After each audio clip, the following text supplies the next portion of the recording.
안녕하세요. 김유갑의 경제부동산입니다. 더 좋은 방송을 하도록 구독, 좋아요, 댓글 알림 부탁드립니다. 은행 영업정지 야단났다. 오늘 12시 터진 초대형 사건. 주요 시중은행이 최대 6개월 정도 영업정지를 당하는 초유의 사태가 발생하였습니다. 또한 한국은행은 새마을금고, 농협, 저축은행 등의 뱅크런에 대비한 특단 대책을 발표했습니다. 미국은행 NYCB가 쇼크에 빠지면서 미국 6대 대형은행이 심각한 상황에 내몰렸습니다. 여러분들의 예적금과 대출은 무사할까요?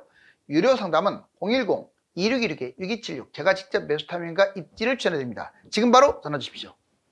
은행 영업정지 야단났다. 오늘 12시 터진 초대형 사건. 지금 1금융권 시중은행들이 지금 영업정지를 당하는 스탑 초유의 사태가 벌어졌습니다. 먼저 4대 은행 외환거래법을 위반해서 그래요. 정상적으로 거래법을 위반하면 안 되잖아요. 근데 금감원 과징금 영업정지 처분 정말 초유의 사태죠. 우리은행, 신한은행, 하나은행 한마디로 영업정지. 자, 5개 지점 수입거래 3자 송금 한은에 미신고를 했어요. 보통 3자에 송금할 때는 신고를 해야 하거든요. 12개 지점은 또 처리 과정에서 증빙서류, 오류를 확인하지도 않고 6개월간 업무 영업정지, 과징금, 과태료 납부. 그 다음에 신한은행도요. 3개 영업소에서 수입거래, 3자 송금 한은에 역시 미신고. 똑같은 일을 저지른 거죠. 자, BT금융센터 거래처 인감 지점장 미승인해서 보완했다는 거. 이것도 문제죠. 1개월에서 6개월 영업정지 되게 길죠. 기간이. 과징금 과태료까지 납부. 하나은행은 9개 지점은 수입 거래대금 증빙 서류 확인 이것을 위반한 거예요. 거래 과정에서 법규 위반. KBI 사후 조정이 이제 필요하다. 그래서 하나은행도 지금 영업정지 2.6개월과 과징금 납부. 이렇게 순차적으로 조금씩 다 달라졌죠. 자, 어떻게 은행이 이렇게 영업정지까지 오는 초유의 사태에 벌어졌을까요? 이렇게 되면 여러분들의 예적금이 안전할까요? 물론 모든 은행이 이런 것은 아닙니다. 이제 일부 은행들이 그러는 거예요. 여기 한번 보실래요? 한국은행, 비은행, 뱅크런 공급. 지금 새마을금고 심상치 않아요. 오늘도 뉴스 도배했거든요. 뭐 뱅크런이 터지네, 또는 위험하네. 뭐 저축은행도 마찬가지고요. 오죽하면 팔을 걷어붙였어요. 누가? 한국은행이요. 여기 보세요. 제2 새마을금고 사태 막는다. 예전에 새마을금고에서 1차 뱅크런 사태가 터졌었죠. 한은 비은행 뱅크런 위기 시 유동성 직접 공급한다. 이제 뱅크런이 터져버리면 한국은행이 유동성 돈을 직접 공급하겠다 이 말인데, 이게 특정은행 하나가 터지지 않아요. 연쇄적으로 터지는데 그걸 어떻게 다 막아요? 이거는 제가 보기에는 물론 막을 수도 있지만 심리적으로 좀 안정화시키기 위한 어떤 작업 같아요. 먼저 한국은행, 뱅크런과 관련된 거, 비은행, 제2금융권이라고도 하는데 주로 비은행이라는 말을 많이 씁니다. 자, 비은행이 누구냐? 새마을금고, 저축은행, 신협, 농협, 수협, 산림조합 이런 데예요. 자, 문제점, PF대출, 연체율, 차기자본 비율이 지금 아주 최악입니다. 정말 취약한 상황이죠. 당연히 뱅크런이 난 다음에 얘들이 우선적으로 나겠죠. 지금 쭉 불러드렸던 곳들. 금융 불안 시에 새마을금고처럼, 예전에 새마을금고가 터진 것처럼. 그래서 한국은행이 대상 기관을 확대했어요. 뭐 도와주려면 어떤 근거가 있어야 하잖아요. 그래서 제도를 개선하고 이걸 의결하고, 그리고 비은행도 포함시켰어요. 자, 비은행은 다른 말로 이제 2금융권이 주로 해당되는데, 뱅크런 위기 시에 유동성을 공급해서 뱅크런을 막겠다. 공개시장 대상 운영기관, 이게 바로 공개시장 대상 운영기관, 이게 중요한 거죠. 2월 1일 비은행이 이제 포함됩니다. 자, 공개시장, 자, 비은행 건전성, 대규모 예금 인출, 유동성을 확충하기 위해서 한국은행이 팔을 걷어붙인 거죠. 공개시장 운영 대상 기관이 총 37개사인데 이게 선정됐고요. 업권별로 좀 알아봤더니 은행이 21개사, 증권도 15개사, 보험이 1개사. 한마디로 지금 한국은행이 이 말, 뱅크런에 대해서 유동성을 충분히 공급하겠다라고 한 말은요, 그만큼 시장이 어떻다? 위험하다예요. 자, 은행은 주로 이제 비은행 이금융까지 해당될 거고, 증권사. 지금 상당히 PF 문제로 증권사 부도날 위험성도 커지고 있죠. 자, 정부, 관치금융 심각한 수준. 이제 정부가 항상 선과 악, 그러니까 평가에 따라서 잘했다, 잘못했다가 이게 극과 극을 치닫는 부분이 있습니다. 그런데 제가 객관적으로 봤을 때는 일단 신속하게 대처하는 것은 높은 점수를 주고 싶어요. 그런데 필요 이상으로 지금 은행을 마치 자기 사기업인 양 좌지우지하는 부분들이 있기 때문에 그 부분은 심각하다고 봐요. 볼까요? 이전에 못 봤던 실세 금감원장. 여러분들 지금 금감원장 파워가 세요. 자, 이복현. 신관치 시대에 열렸다. 관치 시대란 말은 정부가 직접 통치하는 시대. 어떻게 보면 정치 시대가 열렸다 이런 말도 하죠. 자, 먼저 정부의 관치금융, 이건 심각하게 여러분들도 생각을 해야 돼요. 첫 번째, 과도한 개입을 하지 않느냐. 두 번째, 실제 지금 관치금융을 심각하게 하는 거 아니냐. 세 번째, 은행 돈을 정부 멋대로 행동하는 거 아니냐. 이 세 가지 문제입니다. 먼저 과도한 개입. 금융당국 정책은 은행권을 길들일 목적으로. 이전에 레고랜드, 흥국생명 무책임하게 끼어들다가 오히려 사태를 크게 악화시킨 게 정부다. 물론 이거는 이제 은행권의 얘기고, 또 객관적으로 보면 정부가 끼어들어서 무마됐다 이렇게 생각할 수도 있는 거예요. 그다음 PF, 배당, 성과금 전 분야에 마치 정부가 직원처럼 과도하게 개입해서 이래라 저래라. 관치금융, 가계부채가 지금 폭증한 상황. 원래는 가계부채가 폭증하면 대출을 덜 해주지 않는데 오히려 특례보금자리 활성화 이런 것들 때문에 너 대출 더 해줘, 너 소상공인에게 대출 더 해줘, 너 저기 대기업에 대출해, 이런 식으로 막 명령조로 아예 감시하고 뭐 그런 부분이 늘어났다 이거죠. 심지어는 특례보금자리 때문에 지금 가계부채가 폭증한 거예요. 은행은 해주기 싫어도 울며 겨자 먹기로 해야죠. 대출 금리에 또 개입을 합니다. 대출 금리 더 이상 못 올리게끔. 영끌 비투가 늘어나니까 영끌 비투한테는 좋을지 몰라도 집값 하락은 부정적인 영향을 주죠. 정부가 개입을 해버리면요, 대출이나 금리에 개입을 하면 집값 떨어지질 않아요. 자, 그 다음에 여기 대출 환심을 했으나 은행 정부의 부담이 커지죠. 이제 대출을 많이 해줬잖아요. 그럼 환심은 샀는데, 국민의 환심은 샀는데 은행이라든가 은행 부실이 커졌으니까 또 정부가 한 일이지만 정부 스스로도 자기가 자기 몸에 동아줄을 묶는 그런 역할을 한 꼴이 되죠. 제일 문제는 이제 첫 번째, 두 번째는 시각에 따라 달라집니다. 저는 뭐 정부가 잘못됐다, 은행이 잘못됐다 이 얘기를 하는 게 아니라 시각에 따라 좀 달라질 수는 있는데 조금 과도하게 개입한 부분이 있고 일부 성과를 낸 부분도 있고. 자, 은행 돈을 멋대로 돈 내놔, 정부 지갑이린 금융지주, 이런 제목이 오히려 하면 붙겠어요.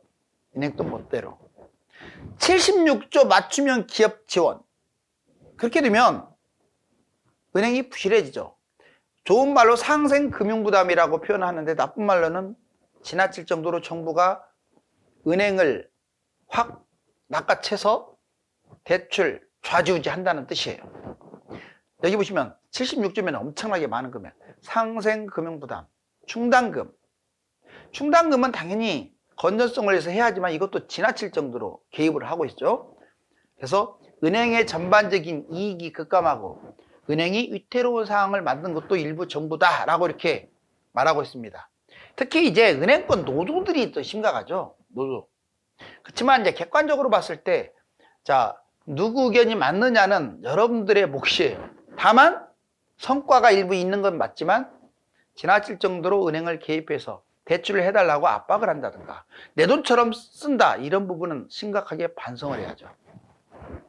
여기 보시면 미국, 이거 진짜 문제가 좀 간단한 문제가 아닙니다. 벌써 거의 몇 주째 계속 NYCB 이 금융 파장이 지금 일어나고 있어요. 이 은행이 이제 대형 은행들인데 심지어는 6대 은행까지 지금 전이되는 상황 보세요. 미국 6대 은행도 못 피했다. 상업용 부동산 쇼크. 우리가 상업용 부동산 이거는 얼마든지 견뎌낼 수 있다라고 이렇게 생각을 했잖아요. 은행이라는 게 어떤 뭐가 터지게 되면 얘만 뻥 하고 터지면 이거는 별로 약발이 세질 않아. 그런데요, 은행마다 다 폭탄이 있다고 생각해 보세요. 그 폭탄의 기폭제는 돈을 빼가는 겁니다. 국민들. 자, 그럼 그게 다 터진다고 생각해 보세요. 그럼 엄청 세지겠죠. 어떤 일이 벌일지를 몰라요. 그래서 이 은행이 무서운 거예요. 연쇄작용을 펼칠 때. 보시면 먼저 NICB 23년 4분기 마이너스 6억 달러 엄청나네요.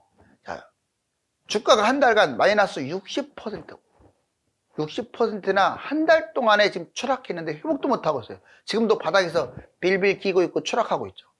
무디스가 오죽하면 정크 등급 2단계, 여러분들 신용평가 등급 기관이 2단계씩 낮추는 것은요, 그건 부도날 위험성이 크다는 거예요. 이게 등급이 좋냐 나쁘냐는 다음 문제예요. A 등급도 마찬가지 위험한 거예요. 여기 보세요. 정크 등급 2단계를 낮춰가지고 자, BA2입니다. 투자 추가 하락에 또 패팅.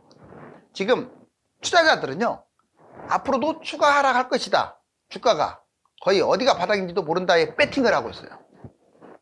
이게 그러면 과연 은행의 속성상 NICB만의 문제일까요? 여기 보세요. 부실 확산. 어디까지 확산됐는지. 충당금보다 이 대출이 훨씬 더 많은 곳들. 이런 곳은 항상 언제 터질지 모르거든요. 자, 이름만 들어도 대단합니다. JP모건, 뱅크 오브 아메리카, 자, 웰스파고, 골드만삭스, 모건 스탠리. 바로 이러한 곳들이에요. 세계 은행으로 확대를 한번 시켜볼까요? 자, 미국 지금 6대 은행 30일 이상 연체된 금액이 12.4조 원입니다. 엄청나죠? 자, 사무실, 쇼핑 등등등 공실이 막 생기면서 더 위험해진 거예요. 스위스로 확단시킨다면 스위스 줄리어스 베어, 독일은 도이치뱅크. 정부가, 그래서 미국 정부가 개입한다라고 이제 직접 나섰습니다. 은행, 상업용 개입하겠다. 그리고 페드, 자, 그리고 FDIC, OCC 등 자본금 3배를 뛰어넘는 연체, 바로 그것은 직접 개입하겠다. 24곳 지역은 은행 중심, 지역은행 중심으로 24곳 선정해가지고, 자, 부동산, 지금 잘못하면 부동산이 금융위기로 확산될 조짐이에요. 아까도 말했지만 우리나라에 지금 정부에서도 계속 금융권을 압박하는 이유는 금융위기가 터질까봐 그렇고, 미국도 마찬가지입니다. 미국도 사전에 차단시키려고. 자, 부동산 대세하락의 5가지 요인이 뭐라고 생각합니까? 물론 지금은 대세하락이 무조건 왔다라고는 장담 못해요. 지금은 약보합에서 조금 다시 또 반등하는 거의 보합권 수준으로 보는 게 맞기 때문에, 그렇지만 대세하락이 올 것이라는 전문가나 기관이 훨씬 더 많아요. 자, 그 이유는 당장 금리가 떨어지는 게 아닙니다. 고금리가 유지되면 버티지를 못해요. 대출 제한, 지금 정부가 지금 신생아 특례는 해주고 있지만 실질적으로 스트레스 DSR까지 적용하면서 대출을 꽁꽁 묶고 있는 상황. 부동산 거품, 무엇보다도 집값이 너무 비싸요. 능력으로 살 수가 없어요. 지표 하락, 지금 여러 가지 매매, 심리, 그 다음에 거래 지표가 다 지금 엉망진창이잖아요. 그리고 무엇보다 미분양, 미계약이 계속 생긴다는 것은 지금 부동산 분위기가 좋지 않다. 이게 바로 당분간 대세 하락을 이끌 것이다. 그렇다면 여러분들 부동산 매입 타이밍 6가지, 이거는 꼭 기억을 하세요. 이대로만 움직여지면 절대 실패 안 합니다. 6가지. 먼저 내가 그러면 집을 잡는데 손해 안 보려면 어떻게 해야 합니까? 이게 중요하잖아요. 돈 버는 건 2번째 문제예요. 무조건 서울입니다. 그리고 서울하고 실거리가 가까운 곳을 매입하세요. 왜 그러냐면 가장 중요한 게 희소성이거든요. 희소성으로 인해서 땅이 좁기 때문에 서울이나 거리가 가까운 곳들은 계속 올라갈 가능성이 커요. 2번째, 30% 이상 폭락한 아파트, 이게 괜찮다면 매입해도 괜찮아요. 얘가 떨어져봤자 얼마나 떨어지겠어요. 손실보다 이제 반등, 이익이 더 클 가능성이 커요. 3번째, 투자를 꼭 판단하세요. 자, 보시면 실거주도 꼭 투자를 따져야 돼요. 나는 실거주 목적이다. 아니, 실거주 목적 아닌 사람이 얼마나 되겠어요. 그렇지만 자본주의 사회에 살기 때문에 이 투자를 무시한 실거주는 땅치고 후회합니다. 그 다음에 네 번째, 남들 팔 때 매입하세요. 남들이 막 공포로 집값도 많이 떨어졌는데 이제 끝났다고 막 공포로 막 할 때 그때 매입해라. 다만 지금 앞에 1, 2, 3번도 따지면서 매입하는 거예요. 대단지 아파트를 매입하세요. 절대로 아파트가 아닌 것들은 조심하세요. 나쁘다기보다 선정을 잘해야 돼. 아파트 외 뭐 빌라나 오피스텔 이런 것들 조심하시라 이거죠. 자, 그러면 서울 교통 매입. 서울하고 거리가 꼭 가까워야 하나요? 좀 떨어져도 괜찮아요. 다만 반드시 이게 선행돼야 돼요. GTX가 있어야 돼요. 너무 멀면 GTX 없으면 못 뛰어요. 두 번째, 이제 서울과 한 1시간 이내 거리다. 저쪽 타고 가면 뭐 괜찮죠. 이제 5대 은행 익스포저 20조 위기, 이것도 제가 아까 미국 은행들이 지금 상업은행 부도 문제가 지금 터지고 있는데 우리나라도 해외 부동산 쇼크 남일이 아니다. 5대 금융그룹이 익스포저, 자, 손실 위험 구간 금액만 해도 20조 원이에요. 와. 익스포저 5대 은행 위험 노출액 782건에 20조 4천억. 수익증권 투자, 대출, 해외 상업용 투자, 바로 이걸 다 합친 거죠. 해외 손실, 이미 손실 본 것만 하면 1조 550억. 지금 급증하고 있죠. 부동산 투자 폭발해가지고. 해외에 안 좋은 곳들에 꼭, 그것도 북미 지역에 투자를 너무 많이 해놨어요. 상업용 부동산하고 지금 연관이 됩니다. 2013년 말 국내 금융사 투자 규모 55.8조. 공모 투자 1만 명 이상 수익률 마이너스 80%예요. 공모한 사람들. 홍콩 ELS도 지금 심각하지만 이거보다 훨씬 심각해요. 상업용 부동산이. 금융부실, 건설업 대출액 21년 14조였던 게 23년 23조로 9조나 늘어났어요. 건설업 연체율 21년 0.32가 23년에 0.45%로 늘어났고, 신한은행, 고정이하 여신, 신한은행이 특별히 이제 이런 부분에서도 많이 노출되어 있죠. 자, 이제 5대 은행 익스포저 해외 부동산 손실 현황 보시면 KB, 신한, 하나, 우리, 농협 쭉 있네요. 지금 익스포저가 지금 다 합쳐갖고 20조가 넘어가죠. 은행별로 이렇게. 그 다음에 부동산 손실 현황도 부동산으로 인한 KB가 제일 많이 손실을 봤어요. 그리고 나머지 등등등 거의 평가 수익률을 보면은 상당히 퍼센트 4%부터 11%까지 넘나들고 있죠. 자, 이제 스탑. 은행이 영업정지를 하게 되면 이게 확산이 되게 되면, 아직은 확산까지는 아닌데 이제 시작이라는 말도 있거든요. 자, 우리가 신경 안 쓸 부분이 아닙니다. 금융과 경제 불안이 지속되고 있습니다. 지금부터 부동산 대세 하락에 신경 써야 한다고 하는데 매수 타이밍과 매수 입지는 어디일까요? 감사합니다.